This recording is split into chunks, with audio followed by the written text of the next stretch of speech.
ప్రేక్షకులకు నమస్కారం. డిసెంబర్ 24, 20 తేదీల్లో అంటే శనివారం, ఆదివారం ప్రముఖ స్టాక్ మార్కెట్ అనలిస్టు సుందర రామి రెడ్డి గారు ఆప్షన్స్ ట్రేడింగ్ మీద వెబినార్ కండక్ట్ చేయబోతున్నారు. దీనికి 3,000 రూపాయలు ఫీజు పే చేయవలసి ఉంటుంది. ఆసక్తి ఉన్నవారు ఈ కింద స్క్రోల్ అవుతున్న నెంబర్కు ఉదయం 11 గంటల నుంచి సాయంత్రం 6 గంటల లోపల కాల్ చేసి మీ రిజిస్ట్రేషన్స్ను వెంటనే పూర్తి చేసుకోగలరు. సార్ నమస్తే. సార్ నమస్తే. సుందరరామరెడ్డి గారు, పర్సనల్ ఫైనాన్స్ విషయంలో తప్పనిసరిగా ప్రతి ఒక్కరూ ఎటువంటి ఎలిమెంట్స్ని తప్పనిసరిగా గుర్తుపెట్టుకోవాలి అంటారు, తెలుసుకోవాలి అంటారు, ఎలాంటి విషయాల పట్ల కొంత ఎడ్యుకేటివ్గా ఉండాలంటారు? డెఫినెట్గా అండి. ప్రతి ఒక్కళ్ళకి యాక్చువల్గా దీన్ని అకాడమిక్ సబ్జెక్ట్లో ఒక సబ్జెక్ట్ లాగా కంపల్సరీ చేస్తేనే బెటర్ దీన్ని.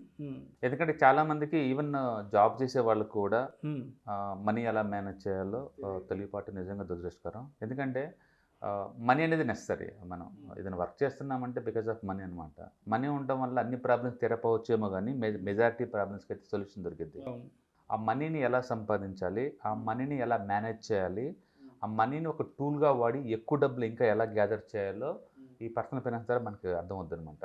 సో ప్రతి ఒక్కళ్ళు అంటే ఏజ్తో సంబంధం లేకుండా అకాడమిక్ సంబంధం లేకుండా ప్రతి ఒక్కళ్ళు కూడా తెలుసుకోవాల్సిందంటే మనం అనుకున్న ఈ టాపిక్స్ అనమాట. ఒకటి ఇన్వెస్ట్మెంట్. ఇన్వెస్ట్మెంట్ ఎందుకు చేయాలి, ఇన్వెస్ట్మెంట్ చేస్తే ఏమవుతుంది, ఓకే, అంటే ప్యాసివ్ ఇన్కమ్ అంటే ఏంటి, యాక్టివ్ ఇన్కమ్ అంటే ఏంటి, ఒక మనిషి ఎన్ని రకాలుగా ఇన్కమ్ సంపాదించుకోవచ్చు. ఈ 9 to 5 o'clock వరకు మనం కార్పొరేట్గా వర్క్ చేసినా సరే, ఈవినింగ్ 5 to 9 o'clock వరకు అడిషనల్గా నీ కోసం నువ్వు వర్క్ చేయడం ద్వారా, నువ్వు స్కిల్ డెవలప్మెంట్ చేయడం ద్వారా ఎలా ఫర్దర్ ఇంప్రూవ్మెంట్ అవ్వచ్చు. సో ఒక గ్రోత్ మైండ్ సెట్కి ఒక ఫిక్స్డ్ మైండ్ సెట్కి తేడా ఏంటో నీకు ఇలాంటి విషయాలు అర్థమవుతాయి. సో ఇన్వెస్ట్మెంట్ అనేది ఒక పెద్ద బ్రాడ్ సబ్జెక్ట్, అందులో డౌట్ లేదు. ఓకే, కంపల్సరీగా ప్రతి ఒక్కరు తెలుసుకోవాలి. అది మనం హౌస్ కీపింగ్ జాబ్సా లేదా ఎండిఏ సంబంధం లేదు. ప్రతి ఒక్కళ్ళు మనీ మేకింగ్ చేసే వాళ్ళందరూ కూడా తెలుసుకోవాల్సింది ఇన్వెస్ట్మెంట్. రెండోది ట్యాక్సెస్. ఈ ట్యాక్సేషన్ అంటే ఏంటిది, గవర్నమెంట్కి మనం ఎందుకు ట్యాక్స్లు కట్టాలి, మన ట్యాక్స్ మనీ ఎక్కడికి వెళ్తుంది, ఈ డైరెక్ట్ ట్యాక్స్ అంటే ఏంటి, ఇండైరెక్ట్ ట్యాక్స్ అంటే ఏంటి, ఈ జిఎస్టీలు అంటే ఏంటి, ఎవరు ఎందుకు ఎలా పే చేస్తున్నారు, తద్వారా కంట్రీ ఎలా గ్రో అవుతుంది, క్లారిటీ ఉండాలి. ఓకే, దాని ద్వారా అంటే మన పర్సనల్ ఫైనాన్స్లో మనం ఎంత ట్యాక్స్ కట్టాలి, ఎందుకు కట్టాలి అంత ట్యాక్స్, అసలు ఎలాంటి సెక్షన్స్ ఉన్నాయి. రైట్. సో ట్యాక్స్ తగ్గించుకోవడం కోసం మనం ట్యాక్స్ ఎఫిషియన్సీగా మనం ఎలా వాడాలో, ఎలా చేసుకోవాలో, ఈ ఈఎల్ఎస్ఎస్ మ్యూచువల్ ఫండ్స్ కావచ్చు, లేదా ట్యాక్స్ సేవర్స్ బెనిఫిట్స్, ఇన్సూరెన్స్ ఇవి కావచ్చు, దానివల్ల మనకి ఎలా ట్యాక్స్ సేవ్ అవుతుంది ఎఫెక్టివ్గా, లీగల్గా మనం ఎలా మనీని ట్యాక్స్ కట్టకుండా తప్పించుకోవచ్చు, మనం తెలుసుకోవడం వల్ల మంచి ఎఫిషియన్సీ డెవలప్ అవుతుంది. అందుకని ప్రతి ఒక్కళ్ళు బడ్జెట్ వాళ్ళ ప్లానింగ్ ఉండాలి మనకి. మూడోది అండ్ ఇన్సూరెన్స్ అంటే ఏంటి, ఇన్సూరెన్స్ ఎందుకు కావాలి, ప్రతి ఒక్కళ్ళకి నీడ్ ఏంటి, ఇన్సూరెన్స్ నీడ్ ఏంటి. చాలామంది ఇన్సూరెన్స్ అంటే అది వేస్ట్, అనవసరంగా డబ్బులు దండగా అనుకుంటారండి. లేదు, మన ఇన్కమ్ ప్రొటెక్షన్కి మెయిన్ టూల్ అదే అనమాట. మీకు ఎప్పుడైతే ఇన్కమ్ స్టార్ట్ అయిందో అర్లీ స్టేజ్లోనే మనం టర్మ్ ఇన్సూరెన్స్ కంపల్సరీ తీసుకోవాలి. ఒక టర్మ్ ఇన్సూరెన్స్ అనేది ఇవాళ రేపట్లో ₹1,00,00,000 ఇన్సూరెన్స్ అనేది మామూలు విషయం. అది ప్రతి ఒక్కళ్ళు జాబ్ వచ్చిన వెంటనే కెరీర్ని స్టార్ట్ చేసిన 22, 23 సంవత్సరాలకే టర్మ్ ఇన్సూరెన్స్ కానీ హెల్త్ ఇన్సూరెన్స్ కానీ కంపల్సరీ. అది చాయిస్ కాదండి, అది కంపల్సరీ. ఎందుకంటే మన ఇన్కమ్ మీద ఫ్యామిలీ ఎప్పుడైతే డిపెండ్ అయిందో వాళ్ళకి మనం ఉన్నా లేకపోయినా మనీ చేరడం అనేది చాలా ఇంపార్టెంట్. అందుకని మనం ఎప్పుడైతే మనం బాడీకి ఇన్సూరెన్స్ తీసుకుంటామో ఇన్కమ్ ప్రొటెక్షన్ అవుతుంది సార్ ఫ్యామిలీకి. ఓకే, అలాగే మనం అసెట్స్ ప్రొటెక్షన్, మన కొన్ని కార్లు కావచ్చు, వెహికల్స్ కావచ్చు, హౌస్ కావచ్చు, ఇవి కంపల్సరీ. Health insurance compulsory. తద్వారా ఇన్సూరెన్స్ ఇంపార్టెన్స్ మీకు అర్థం కావాలి. ఓకే, తర్వాత ఈ ట్రావెలింగ్ హ్యాక్స్ అయ్యండి, తక్కువ రేట్ తోటి ఎలా ట్రావెల్ చేసుకోవాలి. ఓకే, అలాగే పిలిగ్రిమ్ సెంటర్స్ కావచ్చు, లేదా ఎడ్యుకేషనల్ టూర్స్ కావచ్చు, లేకపోతే సైట్ సీయింగ్ కావచ్చు, ఇవన్నీ కావచ్చు, వాటిని ఎలా చేసుకోవాలి క్లారిటీ ఉండాలి. అలాగే కారు కొనేటప్పుడు ఎఫిషియన్సీ ఉన్న కార్ని ఎలా సెలెక్ట్ చేసుకోవాలి. ఓకే, అండ్ సెకండ్ హ్యాండ్ కారా, లేకపోతే ఫ్రంట్ లైన్ కారా, ఫస్ట్ హ్యాండ్ కారా, లేదా సెక్యూరిటీ ఎలా ఉంటుంది, సేఫ్టీ ఎలా ఉంటుంది, ఏ కార్లు ఏం కొంటే అది క్లారిటీ ఉండాలి. అలాగే హౌస్ ఓనర్షిప్, మన దగ్గర ఎంత డబ్బు ఉంది, ఎంత ఈఎంఐ తీసుకుంటాం, బ్యాంక్ ద్వారా తీసుకుంటే ఏమవుతుంది, ఎన్ని సంవత్సరాల మనీ లాక్ అవుతాయి, వీటన్నిటి ద్వారా నీకు హౌస్ ఓనర్షిప్ అప్పుడు నీకు అది క్లారిటీ ఉంటుంది అనమాట. అలాగే బ్యాంకింగ్ని ఎలా వాడుకోవాలి. ఓకే, బ్యాంకింగ్ వ్యవస్థ వల్ల ఎలాంటి ఉపయోగాలు ఉంటాయి. ఓకే, ఎన్ని రకాల బ్యాంక్స్ ఉంటాయి, ఈ corporate banks, personal banks, agriculture banks, ఇలాంటి ఈ బ్యాంక్స్ వల్ల సొసైటీకి ఎలాంటి యూజ్ ఉంటుంది, మనకి ఎలా యూజ్ ఉంటుంది, మనీ ఫ్లో ఎలా స్టార్ట్ అవుతుంది బ్యాంకుల ద్వారా మనకి క్లారిటీ ఉంటుంది. సో రేపొద్దున మనకి ఏదైనా లోన్ కావాలంటే ఎలిజిబిలిటీ క్రైటీరియా ఎలా తీసుకొచ్చి ఇవన్నీ అనమాట. తర్వాత క్రెడిట్ కార్డ్స్, క్రెడిట్ కార్డ్స్ వల్ల ఉపయోగం ఏంటి, వాటి వల్ల మనకి ఎలాంటి యూసేజెస్ ఉంటుంది, ఈ 40 డేస్ క్రెడిట్ ఫ్రీగా మనం ఎలా మనీ చేసుకోవచ్చు, క్రెడిట్ ద్వారా మనీ మేకింగ్ ఎలా చేసుకోవచ్చు, ఇలాంటి ద్వారా మనకు అర్థం అవుతుంది అనమాట. చాలామంది అనుకుంటే క్రెడిట్ కార్డు వాడటం చాలా బ్యాడ్ అనుకుంటారండి. లేదు, అసెట్స్ ఎప్పుడు కూడా డిప్రిసియేషన్ అసెట్స్, అప్రిసియేషన్ అసెట్స్ రెండుగా డివైడ్ చేసుకున్నప్పుడు మీరు అప్రిసియేషన్ అసెట్స్ క్రియేషన్లో మీరు ఏ పాత్రని వాడుకోవచ్చు. అప్పు తీసుకోవడం తప్పేం కాదు. ఓకే, సో అందుకని క్రెడిట్ కార్డు ఎఫెక్టివ్గా ఎలా వాడుకోవాలో క్లారిటీ ఉండాలి. అలాగే డెట్ పేమెంట్స్, మనం తీసుకున్న లోన్స్ని ఎఫెక్టివ్గా ఎలా పే చేసుకోవాలి. ఒక లోన్ తీసుకున్నప్పుడు తక్కువ రోజులు టైం ఈఎంఐ పెట్టుకుంటే ఎలా ఉంటుంది, లాంగ్ టర్మ్ పెట్టుకుంటే ఎలా ఉంటుంది. ఎందుకంటే మీరు ఏదైనా లోన్ తీసుకున్నారు అనుకోండి, కంపల్సరీగా ఆ లోన్ క్యాలిక్యులేటర్ ఒకటి ఇస్తారు మనకి, అమార్టలైజేషన్ క్యాలిక్యులేటర్ అని. ఇనిషియల్గా ఏంటంటే నువ్వు ఇంట్రెస్ట్ రేట్ ఎక్కువ ఉంటుంది, క్యాపిటల్ నుంచి తక్కువ మనీ కట్ అవుతూ ఉంటుంది అనమాట.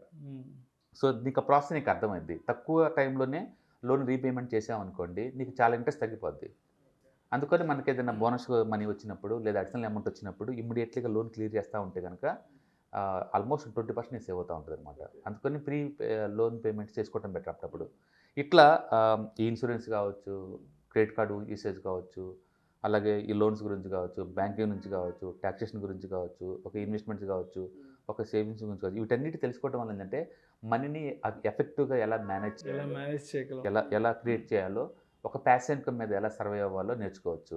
అన్ఫార్చునేట్లీ స్కూల్లో, కాలేజ్, యూనివర్సిటీలో ఇదేం టీచర్ కాబట్టి పేరెంట్సే వాళ్ళు బెస్ట్ టీచర్స్ కాబట్టి వాళ్ళ కిడ్స్ని అంటే భోజనం చేసేటప్పుడు హాల్లో కూర్చున్నప్పుడు కానీ మామూలు టైంలో కానీ వీటి గురించి ఎడ్యుకేట్ చేయడం ద్వారా వాళ్ళ కిడ్స్ చాలా ఎఫెక్టివ్ తయారవుతారు. ఆఫ్టర్ ఆల్ కెరీర్ అంటే జస్ట్ జాబ్ ద్వారా మంచి జాబ్ వచ్చి సెటిల్ అవటం కాదు, స్మూత్గా సర్వైవ్ అవటం. ఇవాళ రేపట్లో సొసైటీలో ఈవెన్ హై ప్రొఫైల్స్ ఉన్నా సరే ప్యాసివ్ ఇన్కమ్ ఉండదు వాళ్ళకి అలాంటిదేం తెలియదు. వాళ్ళ సొసైటీ ప్రెజర్ వాళ్ళు కావచ్చు, లేకపోతే ఇన్నోసెన్స్ వాళ్ళు కావచ్చు, శాలరీ వస్తుంటుంది, ఆ వచ్చిన శాలరీ తగ్గట్టు లైఫ్ స్టైల్ పెట్టుకుంటూ పోతుంటారు. అందుకని లైఫ్ స్టైల్ ఎప్పుడు అప్డేట్ చేసుకోవాలి, ఎప్పుడు అప్డేట్ చేయకూడదు, క్లారిటీ ఉండాలి. ఇన్కమ్ స్టార్ట్ అవ్వగానే ఆ లైఫ్ స్టైల్ అప్డేట్ చేసిన పని ఏం లేదండి. ఫస్ట్ ఉన్న డెట్స్ అన్ని క్లియర్ చేసిన తర్వాత, సేవింగ్స్ బిగిన్ చేసిన తర్వాత, ఇన్వెస్ట్మెంట్ బిగిన్ చేసిన తర్వాత, అప్పుడు ఇన్వెస్ట్మెంట్ ద్వారా వచ్చే అమౌంట్ తోటి అప్పుడు నువ్వు లైఫ్ స్టైల్ అప్డేట్ చేసుకోవాలి. మీరు ఈ విషయం చెప్తుంటే అంటే నాకు కొన్ని సిచ్యువేషన్స్, కొన్ని సినారియోస్ గుర్తొస్తున్నాయి. ఈ ఫిల్మ్ యాక్టర్స్కి సంబంధించి మనం మన ఇంటర్వ్యూస్ చూస్తుంటాం. అంటే 60s, 70s ఆ టైంలో మంచి పొజిషన్లో ఉండి ఇప్పుడు కొంతమంది రకరకాల ఇబ్బందులు పాలవుతుంటారు. సో వాళ్ళ ఇంటర్వ్యూస్ చూసినప్పుడు వాళ్ళు చెప్తుంటారు, ఆ రోజుల్లో లక్షలకు లక్షలు, వేలు వేలు రెమ్యునరేషన్స్ తీసుకున్నాం, బట్ అసలు ఎంత వస్తుంది, ఎంత పోతుంది అనేది నేను ఎప్పుడు ఆలోచించలేదు. అవన్నీ మా ఫ్యామిలీలో చూసుకున్నారు, మా అన్నతమ్ముళ్ళు చూసుకునేవాళ్ళు. ఆ రోజు నేను కానీ నాకు అసలు ఎంత వస్తుంది ఏంటి అనేది నేను ఆలోచించుంటే ఈరోజు ఇటువంటి ఇబ్బందికర పరిస్థితుల్లో ఉండేవాళ్ళం కాదని చెప్పి చాలామంది సెలబ్రిటీస్, అంటే ఎవరైతే లైఫ్లో కొంచెం బాగా దెబ్బతిన్న వాళ్ళు చెప్తుంటారు ఇట్లాంటి విషయాలు. చాలా సార్లు ఉంటుంది. వాళ్ళే కాదు, ఈవెన్ మైక్ టైసన్ పెద్ద పెద్ద స్పోర్ట్స్ పర్సనాలిటీ కావచ్చు, ఫిలిం పర్సనాలిటీ కావచ్చు, సొసైటీలో ఈవెన్ నార్మల్గా కూడా కొంతమంది పెద్ద పెద్ద పొజిషన్లో ఉండి రిటైర్ అవుతారు. వెనక తిరిగి చూసుకుంటే 2 ఇల్లు కొంటారు అంతే. సొసైటీలో ఎక్కువ మంది ఏంటంటే లోన్ పెట్టేసి ఇల్లు కొంటారు. ఒక 20-30 ఇయర్స్ ఆ లోన్ రీపేమెంట్ సరిపోతుంది. మళ్ళీ అది క్లియర్ అవ్వని ఇంకో లోన్ తీసుకుంటారు అంతే, లైఫ్ ఫినిష్. రిటైర్మెంట్ ఎప్పుడు తీరా చూస్తే 2 ఇల్లు ఉంటాయి వితౌట్ ఎనీ క్యాష్లో. చాలామంది అదే హ్యాపీగా స్మూత్గా బతకమేమనుకుంటారు. కాదు, ప్యాసివ్ ఇన్కమ్ కంపల్సరీ ఉంచుకోవాలి. అంటే మనం సంపాదించుకుంటున్న డబ్బుని మనకు వస్తున్న క్యాష్ ఫ్లోని సరైన విధంగా మేనేజ్ చేసుకొని దాన్ని ఎంతవరకు సేవింగ్స్లో పెట్టుకోవాలి, ఎంతవరకు ఇన్వెస్ట్మెంట్స్లో పెట్టుకోవాలి ఏంటనేది ఒక ప్రణాళికాబద్ధంగా ఉండాలి. ఒక సరైన ప్రణాళిక అనేది మనం ప్రతిరోజు వేసుకుంటూ ఉండాలి. డెఫినెట్గా. అందుకని ప్రతి ఒక్కళ్ళకి ఈ ఇన్వెస్ట్మెంట్స్ మీద, సేవింగ్స్ మీద, ఈ క్యాష్ ఫ్లోస్ మీద, క్రెడిట్ కార్డ్ యూసేజ్ మీద, ఈ బ్యాంకింగ్ ఎలా యూజ్ చేసుకోవాలి వీటి మీద, ట్యాక్సేషన్ మీద, ఈ హౌస్ కొంటల్లో ఉన్న దీని మీద, ఈ వెహికల్స్ 2 వీలర్ కానీ 4 వీలర్ కొనటం కానీ, ఈ ట్రావెలింగ్ వీటి మీద కానీ, వీటన్నిటి మీద ఒక అవగాహన కనుక ఉంటే కనుక డెఫినెట్గా లైఫ్లో అన్నీ చాలా స్మూత్గా కంఫర్టబుల్గా ఉంటాయి అన్నమాట. ఎవరికైతే వీటి మీద అంత అవగాహన లేదో వాళ్ళందరి లైఫ్లో కూడా ఎంత సంపాదిస్తున్నా సరే వాళ్ళకి అంత స్మూత్గా ఉండిపోవచ్చు. అందుకే రిటైర్మెంట్ అప్పుడు చాలామంది మన కామన్గా ఏంటంటే నాకు ఈ ఐడియా వచ్చి ఉంటే కనుక, నాకు 20 ఏజ్లు తెలిస్తే కనుక, అప్పుడు ఎవరు చెప్పేవాళ్ళు లేరు, ఇన్ని విషయాలు తెలియదు ఇంకా ఇట్లా అంటుంటారండి. అది కామన్ థింగ్ కూడా. అందుకని పేరెంట్సే ఇనిషియేటివ్ తీసుకొని వాళ్ళ కిడ్స్ కనుక రోజుకి 5 నిమిషాలు 10 నిమిషాలు ఈ లంచ్ టైంలో కానీ, అందరు డిన్నర్ కూర్చున్నప్పుడు కానీ డిస్కషన్ చేయడం వల్ల ఏంటంటే, పార్టిసిపేట్ చేయడం వల్ల అందరికీ ఐడియా జనరేట్ అవుద్ది. అట్లా పిల్లలందరూ కూడా మన అప్డేట్లో ఉంచవచ్చు. ఇవాళ రేపట్లో గూగుల్, యూట్యూబ్స్ ఉన్న ఈ రోజుల్లో పేరెంట్స్ ఇనిషియేటివ్ తీసుకొని రోజుకు పావుగంట, హాఫ్ అన్ అవర్ లేదా వీక్లీ ఒక అరగంట యాక్టివేట్ చేయడం ద్వారా, వీళ్ళు మ్యూచువల్ ఫండ్స్ కొన్నప్పుడు లేకపోతే ఇన్సూరెన్స్ కొన్నప్పుడు పిల్లల్ని కూడా ఫ్యామిలీ మొత్తం ఇన్వాల్వ్ చేయడం ద్వారా, దాని ద్వారా డ్రాబ్యాక్స్ ఇవన్నీ ఎక్స్పీరియన్స్ లాగా వస్తాయి అన్నమాట పిల్లల కిడ్స్కి. అందుకని మనం మాట్లాడుకునే ఈ టాపిక్స్ అన్నీ కూడా ప్రతి ఒక్కళ్ళు కనుక నేర్చుకుని అప్డేట్ కనుక అయితే డెఫినెట్గా ప్యాసివ్ ఇన్కమ్ జనరేషన్ ప్లాన్ చేస్తారు అండ్ అన్నెసరీ ఖర్చులు తగ్గించుకుంటూ ఉంటారు అండ్ అప్రిషియేషన్ అసెట్స్ అంత కొనుక్కుంటూ పోతూ ఉంటారు. డెఫినెట్గా అందరూ స్మూత్గా ఉంటారండి. అందుకని ప్రతి ఒక్కళ్ళు కూడా ఇప్పుడు మనం డిస్కస్ చేసిన టాపిక్స్లో ఇన్వాల్వ్ అయ్యి గూగుల్ లేదా యూట్యూబ్ ద్వారా అప్డేట్ అయిపోతేనే చాలా బెస్ట్ అనమాట. సో చిన్నవాళ్ళు పెద్దవాళ్ళని అడిగి తెలుసుకోవడము, రైట్, లేదంటే పెద్దవాళ్ళే చిన్నపిల్లలకి అర్థమయ్యే విధంగా చెప్పి ఇటువంటి ఆర్థిక పాఠాలను తప్పనిసరిగా తల్లిదండ్రులు అనేవారు పిల్లలకి నేర్పాలండి. ఎందుకంటే ఇవాళ రేపట్లో సొసైటీలో ఏంటంటే ఒక బీటెక్ అయిపోయి మంచి జాబ్ వచ్చింది అనుకోండి సెటిల్ అవుద్ది అంటారు. సెటిల్మెంట్ అంటే ఎగ్జాక్ట్లీ వాళ్ళ క్లారిటీ ఉండదు. ఒక ఐఫోన్ కొనుక్కోవడము, ఈఎంఐ పెట్టి ఒక కారు కొనుక్కోవడము, అంతే ఎప్పటికప్పటికి డిస్పోజ్ అవుతా పోతుంటుంది, టైం పాస్ అవుతూ ఉంటుంది. అన్నిటికన్నా ఇంపార్టెంట్ అర్లీ స్టేజ్లోనే రిటైర్మెంట్ ప్లాన్ చేసుకోవాలి కంపల్సరీగా. ఎందుకంటే ఈ శాలరీ కంపల్సరీ ఏం కాదు. మనం మీరు చూసారో లేదో ఫేస్బుక్ ఐఐటి నుంచి రిక్రూట్ తీసుకున్న క్యాండిడేట్ కెనడాలో అడుగుపెట్టి 2 రోజులు జాబ్ ఎగేశారు. ఫేస్బుక్ లాస్ట్ 1 month బ్యాక్ మనం ఎన్ని లేఆఫ్స్ గురించి మాట్లాడుకున్నాం. ఆల్మోస్ట్ ఒక 15-20 days పెద్ద పెద్ద కంపెనీస్ అమెజాన్ కానీ తర్వాత ఫేస్బుక్ ఇలాంటి పెద్ద పెద్ద కంపెనీల లేఆఫ్ల గురించి మనం చాలా వీడియోస్ చేసాం. రైట్, అందుకని ఏంటంటే నథింగ్ ఈజ్ పర్మనెంట్. ఐఐటీలో ఉంటే జాబులు గ్యారంటీ, లేకపోతే రోడ్డు మీద ఉంటే జాబ్ ఇలా ఏం లేదండి. ప్రతి ఒక్కళ్ళు కూడా ప్లాన్ చేసుకోవాలి ఫ్యూచర్ కోసం. ఎమర్జెన్సీ ఫండ్ క్రియేట్ చేసుకోవాలి, మెయిన్ ఎమర్జెన్సీ రిటైర్మెంట్కి ప్లాన్ చేసుకోవాలి. లైఫ్ స్మూత్గా ఎలా మూవ్ అవుతుందో కాస్త క్లారిటీ ఉండాలా. ఈ సీనియర్స్ ఎవరైతే సఫర్ అవుతున్నారో వాళ్ళ దగ్గర నుంచి మనం బోర్డు నేర్చుకోవాలి. ఏం చేయకుండా ఉంటే వాళ్ళలాగా కాకుండా ఉంటామో క్లారిటీ ఉండాలి. అందుకని పేరెంట్స్ ద బెస్ట్ టీచర్స్ అండి. కిడ్స్ని ఎడ్యుకేట్ చేస్తే కనుక డెఫినెట్గా లైఫ్ స్మూత్గా అండ్ ట్రావెల్ చేస్తూ ఉంటుంది, హ్యాపీగా ఉంటుంది. అందుకు వాళ్ళకి హ్యాపీయే, ఫ్యామిలీకి హ్యాపీయే, చుట్టుపక్కల సొసైటీకి హ్యాపీయే, వరల్డ్ కూడా హ్యాపీగా ఉంటుంది అనమాట. అందుకని ఈ టాపిక్స్ అన్నీ కూడా కరికులంలో కనుక కంపల్సరీగా పెడితే డెఫినెట్గా లైఫ్లో ఇంకా కొంచెం ఎన్హాన్స్మెంట్ అవుతుందండి. బట్ అన్ఫార్చునేట్లీ ఎగ్జామ్లో ఇంపార్టెంట్ క్వశ్చన్లు రావు కాబట్టి మనలో ఎవరు చదవరు వీటి మీద. మనం కూడా ఆ స్టేజ్ దాటొచ్చినాం కాబట్టి మనకు ఐడియా ఉంటుంది ఎడ్యుకేషన్ సిస్టమ్ ఏం జరుగుతుందో. బట్ కంపల్సరీ నేర్చుకోవాలి. నేనైతే స్ట్రాంగ్గా రికమెండ్ చేస్తాను. నేను నా ఫ్యామిలీని ఎడ్యుకేట్ చేశాను, అందరూ నిజంగా సార్. అంటే ఇప్పుడు కానీ ఈ వీడియో కానీ ఎవరైనా పై స్థాయిలో కొంత ప్రభుత్వ స్థాయిలో ఉన్న వ్యక్తులు కానీ అధికారులు కానీ నిజంగా ఈ వీడియో చూసి అండ్ వాళ్ళు కూడా కొంత ఆలోచించి ఇలాంటి ఒక కరికులంని మనం అకాడమిక్లో పెడితే పిల్లల భవిష్యత్తు బాగుంటుంది అనే ఒక ఆలోచనకు వస్తే మాత్రం నిజంగా ఈ వీడియో ఎంతోమందికి జీవితాన్ని అందిస్తుందని నేను అనుకుంటున్నాను. డెఫినెట్గా అండి. ఎందుకంటే ఎగ్జామ్లో మార్కులు మాత్రమే ప్రామాణికం కాదు, అంతకు మించి. సో అందుకని డెఫినెట్గా ఇలాంటి ప్రోగ్రామ్స్ చూడటం జరుగుతుందంటే వాళ్ళకి ఒక ఐడియా జనరేట్ అవుతుంది, తద్వారా డేటా గ్యాదరింగ్ అవుతుంది, తద్వారా వాళ్ళకి స్మూత్గా యూజ్ అవుతుంది. ఇవాళ రేపట్లో ఈ టాపిక్స్ ఇన్సూరెన్స్ కావచ్చు, సేవింగ్స్ కావచ్చు, ఇవన్నీ కంపల్సరీ. ఇన్సూరెన్స్ కావచ్చు, రిటైర్మెంట్ కావచ్చు, ఏదైనా సరే. అందుకని వాళ్ళకి ఐడియా జనరేట్ అవుద్ది. అందుకని ప్రతి ఒక్కళ్ళు ఎర్నింగ్ సంపాదించే వాళ్ళందరూ కూడా ఇవన్నీ తెలుసుకోవడం ద్వారా ఏంటంటే డెఫినెట్గా ప్రొడక్టివిటీ బాగా ఇంప్రూవ్ అవుతుంది అండ్ సేవింగ్స్ బాగా ఇంప్రూవ్ అవుతుంది. లాంగ్ టర్మ్లో ప్యాసివ్ ఇన్కమ్ బాగా జనరేట్ అవుతుంది. ఈవెన్ అర్లీ స్టేజ్లో కూడా రిటైర్మెంట్ కావాలనుకుంటే కూడా అవుతారు. ఏదైనా మంత్లీ 1 lakh ప్యాసివ్ ఇన్కమ్ వస్తుంటే ఆ లైఫ్ స్టైలే వేరు.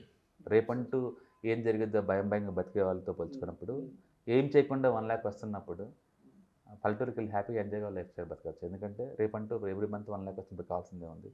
అందుకని ప్యాసివ్ ఇన్కమ్, క్యాష్ ఫ్లో అనేది చాలా ఇంపార్టెంట్ కాన్సెప్ట్. రైట్. సో తప్పకుండా నేను మనస్ఫూర్తిగా కోరుకుంటున్నాను.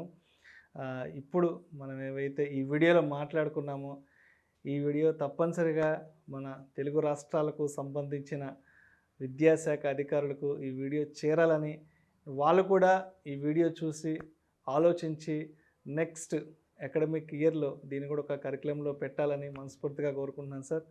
Thank you sir. Thank you so much Sundararam Reddy garu. Thank you sir. ప్రతి ఒక్కరూ కూడా జీవితంలో ఎటువంటి ఆర్థిక పాఠాలను తెలుసుకోవాలి అనే అంశం గురించి మీ విశ్లేషణ ద్వారా చాలా చక్కగా వివరించారు. అండ్ ఇవాళ నేను కూడా చాలా విషయాలు తెలుసుకున్నాను, మన ప్రేక్షకులకు కూడా మీ ద్వారా తెలియజేయగలిగాను sir. Thank you so much sir. Thank you sir.